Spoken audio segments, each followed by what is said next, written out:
श्री शिवाय नमस्तु भयम। दोस्तों, जैसा कि आप सभी लोग जानते हैं कि 18 फरवरी 2026 यानी बुधवार को पड़ रही है फाल्गुन महीने की शुक्ल पक्ष प्रतिपदा तिथि। और दोस्तों, ये वह तिथि है जो फाल्गुन महीने में पड़ने सबसे बड़ी तिथि है, क्योंकि ये फाल्गुन महीने में पड़ने वाली है और इसका बहुत ही बड़ा और विशेष महत्व होता है। पूज्य गुरु जी ने कहा है कि अगर कभी भी मौका लग जाए और फाल्गुन महीने की प्रतिपदा तिथि बुधवार को पड़ जाए तो आप लोगों को सात हरा दूर्वा का उपाय तो अवश्य ही करना चाहिए। इन दोनों का संयोग बहुत ही कम आता है। इसी के साथ में गुरु जी ने अपनी शिवपुराण कथा में बताया है कि इस दिन आपको सात दूर्वा का उपाय तो आपको अवश्य ही करना चाहिए, क्योंकि ऐसा दिन पूरे साल में सिर्फ एक ही बार आता है। और दोस्तों, आप सभी लोग जानते हो कि बुधवार का अगर सबसे बड़ा उपाय है तो वह सात हरा दूर्वा वाला उपाय है। तो दोस्तों, इस बुधवार प्रतिपदा तिथि के दिन आप लोगों को इस सात हरा दूर्वा वाला उपाय को जरूर करना है। बहुत सारे लोग होंगे जिन लोगों ने इस उपाय को ना किया हो, मतलब पूरा साल निकल गया, उन्होंने किसी भी दिन इस सात हरा दूर्वा वाला उपाय को ना किया हो। पर दोस्तों, आपके पास एक आखिरी मौका बचा हुआ है जो कि 18 फरवरी के दिन है। तो इस दिन आप लोगों को इस वाले उपाय को जरूर कर लेना। आपको उपाय बताया है, आपको करना है। देखो, आगे बढ़ने से पहले वीडियो को एक लाइक जरूर करें। देखो, सबसे पहला उपाय, यदि आपके जीवन में कर्जा बहुत अधिक है, आपके जीवन में संकट बहुत अधिक रहते हैं, आपके ऊपर बहुत अधिक विपदा आ रही है, बार बार आपको अपने व्यापार में और अपने धन में हानिकारें देखने को मिल रही है, यानी कि आपको प्रत्येक कार्य में हानि हो रही है, तो आपको ये उपाय करना चाहिए। इस उपाय को करने के लिए आपको दो चीजों की आवश्यकता होगी। सबसे पहले है, आप जानते हो, जो कि भगवान गणेश जी को समर्पित होती है, तो आपको वो हरा दूर्वा की आवश्यकता होगी, साथ ही में एक लोटा जल की आवश्यकता होगी। और आप जब भी उपाय को करें, जिस दिन भी आपको करें, तो आपको प्रातः कल सुबह ही सुबह वह करना है। इस बात का विशेष रूप से आपको ध्यान रखना है, ठीक है। तो आपको एक हरा दूर्वा लेनी है। अगर आधा हरा दूर्वा भी मिल जाती है तो भी कोई दिक्कत नहीं है, बस आपको हरा दूर्वा है। अगर ज्यादा ना मिले तो उस स्थान पर एक हरा दूर्वा भी ले सकते हैं। हरा दूर्वा आपको आसानी से कहानी पर भी मिल जाएगी। बस याद रखिएगा, शुद्ध दूर्वा, और मतलब उसे शुद्ध करके ही उपयोग में लीजिएगा, है ना। तो आपको करना क्या है, एक हरा दूर्वा या एक से ज्यादा भी हरा दूर्वा आप लोग ले सकते हैं। तो एक हरा दूर्वा आपने ले लीजिए, एक हरा दूर्वा के साथ में आप एक लोटा जल ले लीजिए, और इन दोनों ही चीजों को लेकर शिवाजी के मंदिर पहुंच जाइए। जी के मंदिर पहुंचकर सबसे पहले आप शिवाजी के पास में बैठ जाइए। शिवाजी के पास में बैठने के बाद जो शिवाजी की शिवलिंग होगी, शिवलिंग के ऊपर सबसे पहले आपको ये दुर्भाग्य को समर्पित करना है। दुर्भाग्य को कुछ इस प्रकार से समर्पित करना है कि जो दुर्वा की दांडी का मुख होगा वो जलधारी की तरफ हो, जहां से जल नीचे करता है ना, और जो हरा दुर्वा का मिला हुआ भाग होगा वो अपने आप शिवाजी के पीछे की तरफ हो जाएगा, ठीक है। तो इस प्रकार से ये हरा दुर्वा का ये दुर्वा आपको भगवान शिवाजी का शिवलिंग के ऊपर समर्पित करनी है। और जो एक लोटा जल आप अपने साथ लेकर आए हैं, इसी दूर के ऊपर भगवान शिवजी के शिवलिंग के ऊपर एक धारा से आपको समर्पित कर देना है, ठीक है। अब यहाँ पर देखने बात यह है कि यह उपाय इस व्यक्ति को करना है जिस व्यक्ति की नौकरी नहीं लग रही हो, जो व्यक्ति परीक्षा में पास होना चाहता हो, तो इस व्यक्ति को अपने हाथों से इस उपाय करना है, तभी उपाय कम करेगा, ठीक है। उपाय को करने के बाद आपको 3 महीने उपाय आपको कब तक करना है, जब तक कि आपकी नौकरी ना जाए। जब तक आप इस उपाय को नियम के साथ करो, आपकी नौकरी जरूर लगेगी। अब बात करते हैं दूसरे उपाय के बारे में। तो देखिए, दूसरे उपाय जो है, देखिए, इस उपाय के लिए आपको मात्र एक लौंग का जोड़ा लेना है, यानी कि 2 फूल वाली लौंग लेनी है।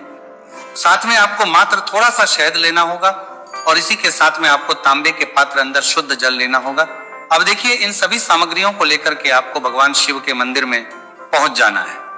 देखिए, ये उपाय आप सुबह से लेकर शाम तक कर सकते हैं। तो वह सबसे पहले तो आपके पास जो 2 फूल वाली लौंग हैं, उन्हें आपको शहद के अंदर अच्छे से डुबो है, यानी कि दोनों लौंग पर आपको अच्छे से शहद का लेपन कर देना है।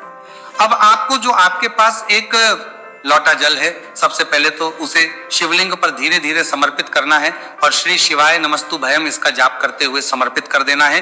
अब आपके पास जो 2 फूल वाली लौंग है, शहद से उसे आपको शिवलिंग पर अर्पित करना है, और आपको प्रार्थना करनी है कि जीवन में जो रोग की स्थिति है वह समाप्त हो, जीवन के जो संकट और समस्याएं हैं वह सभी समाप्त हो, जीवन से जो कर्ज की समस्या है वह समाप्त हो। इस प्रकार से प्रार्थना करते हुए ये जो 2 फूल वाली लौंग ही शहद संयुक्त इस आपको शिवलिंग पर अर्पित कर देनी है। आपकी जो भी समस्या होगी इस बुधवार के दिन अवश्य ही समाप्त हो जाएगी। तो इस प्रकार से आपको पहला उपाय करना है। अब हम बात कर लेते हैं दूसरे उपाय के बारे में।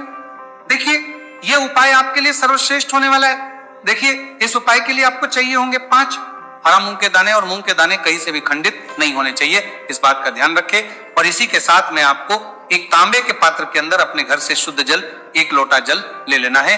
अब दोस्तों इन सभी सामग्रियों को लेकर के आपको सीधे पहुंच जाना है भगवान शिव के मंदिर में। देखिए इस उपाय को भी आप सुबह भी कर सकते हैं और शाम के समय में भी कर सकते हैं। देखिए भगवान शिव के मंदिर में पहुंचने के बाद आपके पास जो 5 हरे मूंग हैं, उनमें से पहला जो हरा मूंग है आपको शिवलिंग के सामने जो नंदी महाराज होते हैं और उनका जो पैर उठा हुआ होता है वहां पर आपको पहला हरा मूंग समर्पित करते हैं और आपको श्री शिवाय नमस्तु भयम इसका जाप कर लेना है। फिर आपको दूसरा हरा मूंग लेना है और शिवलिंग पर जो श्री गणेश जी वाला स्थान होता है वहां पर आपको यह दूसरा हरा मूंग समर्पित कर देना है, यानी कि शिवलिंग के सीधे तरफ आपको यह दूसरा हरा मूंग समर्पित करना है। और फिर आपको ओम गण गणपते नमः या फिर ओम श्री गणेशाय नमः इसका जाप कर लेना है। तीसरा हरा मूंग का दाना आपको भगवान शिव की सबसे प्रिय पुत्री माता अशोक सुंदरी वाले स्थान पर समर्पित करना। शिवलिंग की जो जलाधारी होती है, जहां से जल बह करके आता है, उसी जलाधारी के बीच में जो कहीं कहीं उठी हुई लाइन होती है सांप की आकृति के रूप में, वहीं पर आपको तीसरा हरा मूंग समर्पित करना है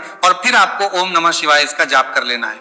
अब दोस्तों चौथा जो हरा मूंग है उसे आपको भगवान कार्तिकेय जी का जो स्थान होता है शिवलिंग पर, वहां पर आपको ये चौथा हरा मूंग का दाना समर्पित कर देना है और आप ओम नमः शिवाय इसका जाप कर लेना है। अब दोस्तों आपके पास जो 5वां और अंतिम हरा मूंग बचा हुआ है उससे जल के पात्र के अंदर डाल देना है और इस हरे मूंग से युक्त जल से आपको भगवान शिव के शिवलिंग का अभिषेक कर देना है। जल आपको बिल्कुल धीरे धीरे समर्पित करते जाना है और लगातार आपको शिव महापुराण के मूल श्री शिवाय नमस्तु भयम इसका जाप करते रहना है। फिर आपको शिवलिंग के आगे बैठकर, यदि आप अपने बच्चों के लिए ये उपाय कर रहे हैं, यदि आप अपने बच्चों की बुद्धि ज्ञान और विवेक के लिए उपाय कर रहे हैं तो उसके लिए आपको प्रार्थना कर लेनी है, या फिर व्यापार में वृद्धि करने के लिए ये उपाय कर रहे हैं तो उसकी कामना करते हुए आपको प्रार्थना कर लेनी है, या फिर अपनी नौकरी के लिए कर रहे हैं या फिर अपने इंटरव्यू के लिए या फिर धन की प्राप्ति के लिए कर रहे हैं, जिस भी कामना के लिए आप उपाय कर रहे हैं उसे परिपूर्ण करने के आपको महादेव से प्रार्थना कर लेनी है और फिर आपको वापस अपने घर आ जाना है।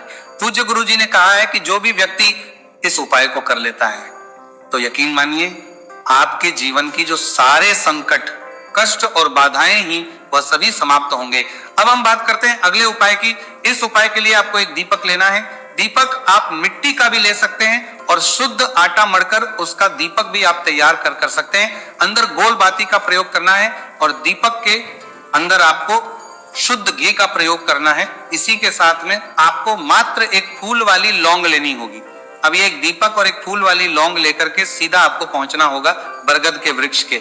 वहां पर देखिए सबसे पहले तो आपके पास जो एक फूल वाली लौंग है उससे आपको बरगद के वृक्ष की जड़ में समर्पित करना है।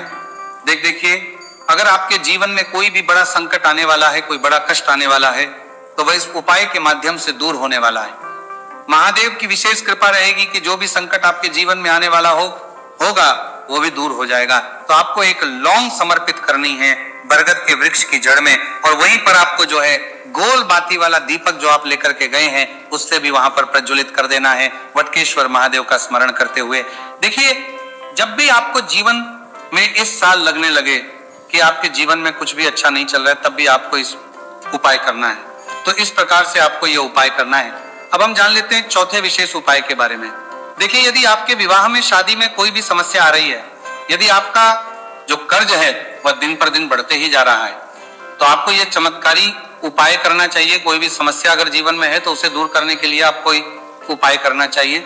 मंगल दोष से जुड़ी हुई समस्या भी है तब आपको यह उपाय करना चाहिए।